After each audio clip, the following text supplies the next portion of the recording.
ಓಂ ಅವಲಿಪ್ತಾಸಿಮೈವಂ ತ್ವಂ ದೇವಿ ಬ್ರೂಹಿ ಮಮಾಗ್ರತಃ ತ್ರೈಲೋಕ್ಯೇ ಕಃ ಪುಮಾಂಸ್ತಿಷ್ಠೇದಗ್ರೆ ಶುಂಭನಿಶುಂಭಯೋಃ ಅನ್ಯೇಷಾಮಪಿ ದೈತ್ಯಾನಾಂ ಸರ್ವೇ ದೇವಾನಪಯುಧಿ ತಿಷ್ಠಂತಿ ಸಮ್ಮುಖೇ ದೇವಿ ಕಿಂ ಪುನಸ್ತ್ರೀ ತ್ವಮೇಕಿಕಾ ಶ್ರೀ ಗುರುಭ್ಯೋ ನಮಃ ಹರಿ ಓಂ. ಆತ್ಮೀಯ ಪ್ರಿಯ ಪ್ರೇಕ್ಷಕ ಮಿತ್ರರೇ, ನಿಮ್ಮೆಲ್ಲರ ಜೀವನ ಸುಖಕರ, ಲಾಭಕರ, ಸಮೃದ್ಧಿಕರವಾಗಿರಲಿ ಅಂತ ನನ್ನ ಆರಾಧ್ಯ ದೇವಿ ಹೊರನಾಡು ಅನ್ನಪೂರ್ಣೇಶ್ವರಿಯ ಪಾದಗಳಿಗೆ ನಮಸ್ಕರಿಸ್ತಾ, ಪ್ರಿಯ ಪ್ರೇಕ್ಷಕ ಮಿತ್ರರೇ, ಕುಂಭರಾಶಿ ಜುಲೈ ತಿಂಗಳ ಮಾಸ ಭವಿಷ್ಯ ಹೇಗಿದೆ ಅನ್ನುವಂಥದ್ದನ್ನ ಈ ವಿಡಿಯೋಲಿ ನಾವು ನೋಡೋಣ. ಪ್ರಮುಖವಾದ ದೊಡ್ಡ ದೊಡ್ಡ ಬದಲಾವಣೆಗಳನ್ನೆಲ್ಲ ಮುಗಿಸ್ಕೊಂಡ್ವಿ. ಶನಿ, ಗುರು, ರಾಹು, ಕೇತು ಎಲ್ಲಾ ಗ್ರಹಗಳ ಬದಲಾವಣೆ ನಮ್ಗೆ ಆಯ್ತು. ಅದಾದ್ಮೇಲೆ ಕಳೆದ ತಿಂಗಳು ಅಂದ್ರೆ ಜೂನ್ ತಿಂಗಳಲ್ಲಿ ಕೂಡ ಹಲವಾರು ಸಣ್ಣ ಸಣ್ಣ ಗ್ರಹಗಳ ಕೂಡ ಬದಲಾವಣೆ ನಾವು ಕಂಡಾಯ್ತು. ಮುಂದುವರೆದ ಭಾಗವಾಗಿ ಜುಲೈ ತಿಂಗಳಲ್ಲಿ ಹೇಗಿದೆ? ಜುಲೈ ತಿಂಗಳಲ್ಲಿ ದೊಡ್ಡ ಬದಲಾವಣೆ ಅಂತಂದ್ರೆ ಸೂರ್ಯ 14ನೇ ತಾರೀಕು ಸೂರ್ಯ ತಮ್ಮ ಸ್ಥಾನವನ್ನ ಬದಲಾವಣೆ ಮಾಡ್ತಾ ಇದ್ದಾರೆ.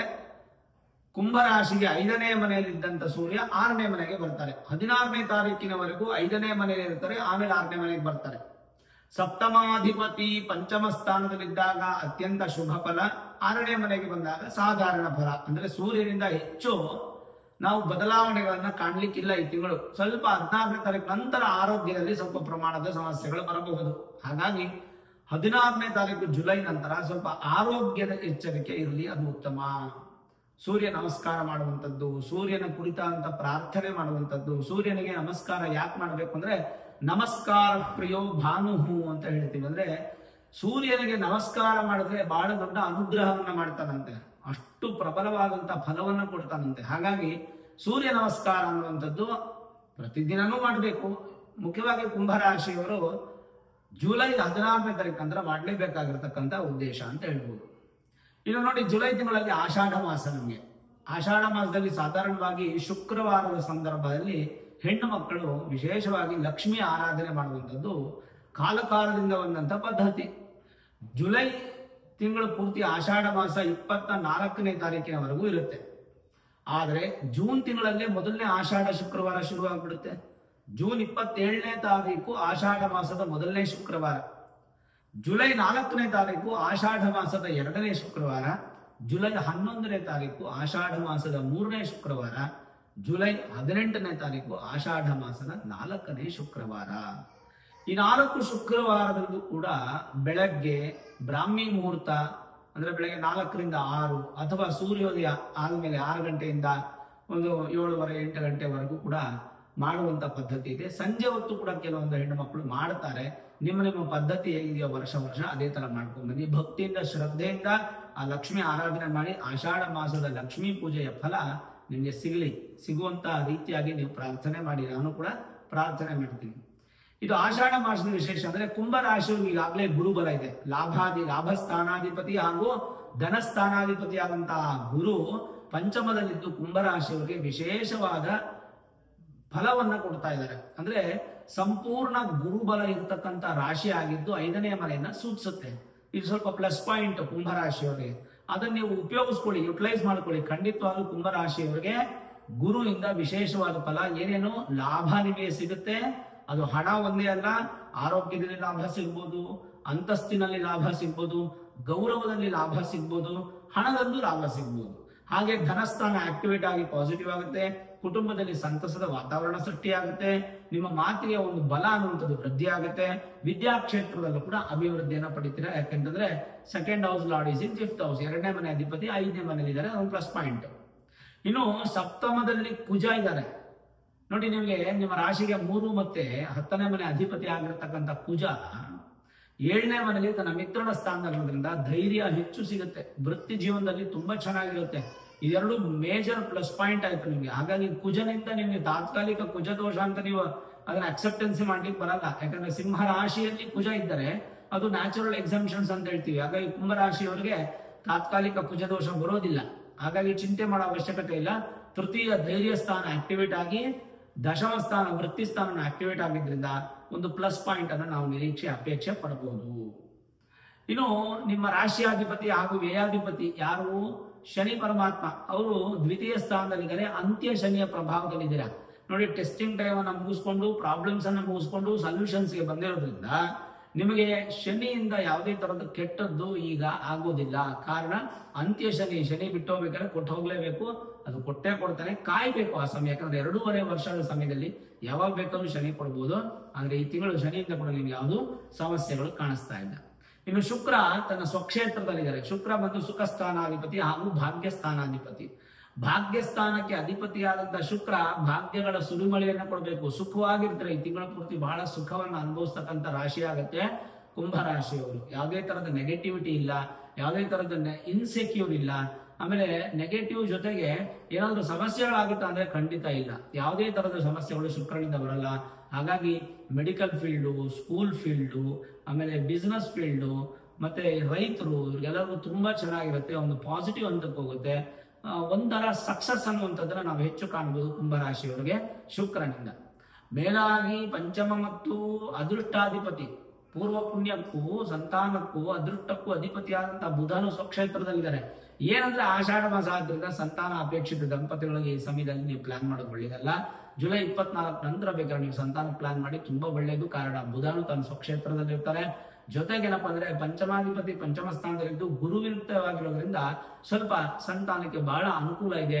ಯಾರ್ಯಾರಿಗೆ ಸಂತಾನ ವಿಳಂಬ ಆಗ್ತದೆ, ಸಂತಾನ ಇಲ್ವೋ ಅಂತವ್ರು ಜುಲೈ 24 ನಂತರ ಪ್ರಯತ್ನ ಪಡಿ.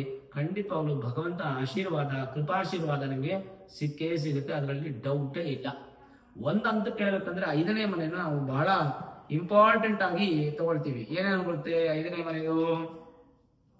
ಸ್ಥಿತಿ ಪಾಪಾನಾಂ ವಾ ದ್ವಿಷತಿ ಬಲಯುಕ್ತಾತಿ ಪತಿನ ಯಥೋ ವಾ ದೃಷ್ಟೋ ವಾ ಯದಿರಿಪ ಗೃಹೇ ವಾ ತನುಪತಿ ಅರೀಶ ಕೇಂದ್ರೇ ವಾ ಪ್ಯಶನುಭವಮುಖ ಸಂವೀಕ್ಷಿತಾಯುತೋ ರಿಪೂಣಾಂ ಪೀಡಾ ದ್ವಾಗ್ದಶಿ ಪರಿಹಾರಾರ್ಥಂ ವಿನುತನೆ. ಇಷ್ಟು ಚೆನ್ನಾಗಿ ಶ್ಲೋಕ ಅಂದ್ರೆ ಏನ್ ಹೇಳುತ್ತೆ? ಪಂಚಮ ಭಾವದಲ್ಲಿ ಅಂದ್ರೆ ಪಂಚಮ ಸ್ಥಾನದಲ್ಲಿ ಪಂಚಮಾಧಿಪತಿ ಇರುವುದರಿಂದ, ಹಾಗೆ ಶುಭಗ್ರಹ, ಅತ್ಯಂತ ಶುಭಗ್ರಹವಾದಂತಹ ಗುರು ಜೊತೆಗಿರೋದ್ರಿಂದ ಒಂದು ಉತ್ತಮವಾದಂತಹ ಪೂರ್ವ ಪುಣ್ಯದ ಲಾಭವನ್ನು ಪಡಿತೀರಾ. ನೀವು ಮಾಡಿರ್ತಕ್ಕಂಥ ಪುಣ್ಯದ ಫಲ ಅನ್ನುವಂಥದ್ದು ನಿಮ್ಗೆ ಸಿಗುತ್ತೆ. ನಿಮ್ಮ ಹಿರಿಯರು ಮಾಡಿರ್ತಕ್ಕಂಥ ಪುಣ್ಯದ ಫಲ ಅನ್ನುವಂಥದ್ದು ನಿಮ್ಗೆ ಸಿಗುತ್ತೆ. ಈ ತಿಂಗಳು ನಿಮ್ಗೆ ಪರಿಹಾರ ಅಂತಿದ್ರೆ ಏನಾದ್ರೂ ಅದು ಕೇವಲ ಒಂದೇ ಪರಿಹಾರ. ಏನಪ್ಪಾ ಅಂದ್ರೆ ರಾಹು ಆರಾಧನೆ ಮಾಡೋದು. ಯಾಕಂದ್ರೆ ನಿಮ್ಮ ರಾಶಿಯಲ್ಲೇ ರಾಹು ಇರೋದ್ರಿಂದ ರಾಹುವನ್ನ ಆರಾಧನೆ ಮಾಡಿ, ರಾಹು ಗ್ರಹಕ್ಕೆ ಒಂದು ಅರ್ಚನೆಯನ್ನ ಮಾಡಿಸಿ, ಅದನ್ನ ಹೇಳ್ಬೋದು. ಬಿಟ್ರೆ ಅದು ಬೇರೆ ಯಾವುದೇ ತರದ ಸಮಸ್ಯೆ ಇಲ್ಲ. ಪೂರ್ವ ಪುಣ್ಯ ಭಾಗಿಯಾಗುತ್ತೆ, ಕೋರ್ಟ್ ಕಚೇರಿಗಳಲ್ಲಿ ಸಕ್ಸಸ್ ಆಗುತ್ತೆ. ಒಂದು ಹಂತಕ್ಕೆ ವಿಜಯದ ಕಡೆಗೆ ನೀವು ಹೊರಡ್ತಿರೋ ಹೊರತು ಏನು ತೊಂದರೆ ಇಲ್ಲ. ಜೊತೆಗೆ 10ನೇ ತಾರೀಕು, ಜುಲೈ 10ನೇ ತಾರೀಕು ಇವತ್ತು ವ್ಯಾಸ ಪೌರ್ಣಮಿ, ಗುರು ಪೌರ್ಣಮಿ. ಗುರು ಪೌರ್ಣಮಿಯ ಗುರುಗಳನ್ನ ಆರಾಧನೆ ಮಾಡುವಂಥದ್ದು ಮತ್ತಷ್ಟು ದಿಗ್ವಿಜಯಕ್ಕೆ ದಾರಿ ಕೊಡುತ್ತೆ. ಅಂದ್ರೆ ಸಕ್ಸಸ್ ಕಡೆಗೆ ನೀವು ಹೊರಡೋದ್ರಲ್ಲಿ ಸಂದೇಹನೇ ಇಲ್ಲ. ಅಂಡ್ ಪಾಸಿಟಿವ್ ಎನರ್ಜಿ ಅನ್ನೋದು ಇಂಪ್ರೂವ್ಮೆಂಟ್ ಆಗುತ್ತೆ ನಿಮಗೆ ಅಂತ ಹೇಳ್ಬೋದು. 16ನೇ ತಾರೀಕು ಯಾವಾಗ ಸೂರ್ಯ ಕರ್ಕಕ್ಕೆ ಪ್ರವೇಶ ಮಾಡ್ತಾರೋ, ನಿಮ್ಮ ರಾಶಿಗೆ 6ನೇ ಮನೆಗೆ ಬಂದ್ರು ಕೂಡ ಅದು ದಕ್ಷಿಣಾಯನ ಪುಣ್ಯಕಾಲ. ಅಂದ್ರೆ 16ನೇ ತಾರೀಕು ನಿಮ್ಗೆ ಸಾಧ್ಯವಾದ್ರೆ ನೀವು ನದಿ ಸ್ನಾನ, ತರ್ಪಣ, ದಾನ, ಹೋಮ ನೀವೇ ಮಾಡ್ಬೇಕಂತಿಲ್ಲ, ಪಾಲ್ಗೊಂಡ್ರು ಕೂಡ ಆಯ್ತು. ಅದರಲ್ಲಿ ತುಂಬಾ ಚೆನ್ನಾಗಿರುತ್ತೆ. ಅಚ್ಛಿದ್ರ ಫಲ ಅಂತ ಹೇಳ್ತೀವಿ. ಒಂದು ದಾನ ಮಾಡಿದ್ರೆ ಸಹಸ್ರಾರು ದಾನಕ್ಕೆ ಸಮಾನವಾಗಿರ್ತಕ್ಕಂಥ ದಿನ ದಕ್ಷಿಣಾಯನ ಪುಣ್ಯಕಾಲ 16ನೇ ತಾರೀಕು ಬರ್ತಾ ಇದೆ. ಅವತ್ತು ನೀವು ಖಂಡಿತ ಮಾಡಿದ್ರೆ ಬಹಳ ಉತ್ತಮ. 24ನೇ ತಾರೀಕಂತೂ ಜ್ಯೋತಿರ್ಭೀಮೇಶ್ವರ ವ್ರತ. ಸಾಧಾರಣವಾಗಿ ಮನೆಯಲ್ಲಿ ಹೆಣ್ಣು ಮಕ್ಕಳು, ಸಣ್ಣ ಸಣ್ಣ ಹೆಣ್ಣು ಮಕ್ಕಳ ಕೈಯಲ್ಲಿ ಈ ಒಂದು ವ್ರತವನ್ನ ಮಾಡಿಸುವಂತ ಪದ್ಧತಿ ನಮ್ಮಲ್ಲಿದೆ. ಮಾಡಿಸೋದ್ರಿಂದ ಏನು ಫಲ, ಯಾವ ಉದ್ದೇಶಕ್ಕೆ ಮಾಡ್ತಾರೆ ಅಂತಂದ್ರೆ ಭೀಮನಂತ ಗಂಡ ಸಿಗ್ಲಿ, ಭೀಮನಂತ ಶರೀರ ಇರ್ತಕ್ಕಂಥ ಹುಡುಗ ಸಿಗ್ಲಿ ಅನ್ನುವಂಥ ಉದ್ದೇಶಕ್ಕೆ ಜ್ಯೋತಿರ್ಭೀಮೇಶ್ವರ ತನ್ನ ಮಕ್ಕಳ ಕೈಯಲ್ಲಿ, ಹೆಣ್ಮಕ್ಳ ಕೈಯಲ್ಲಿ ಮಾಡಿಸೋದು.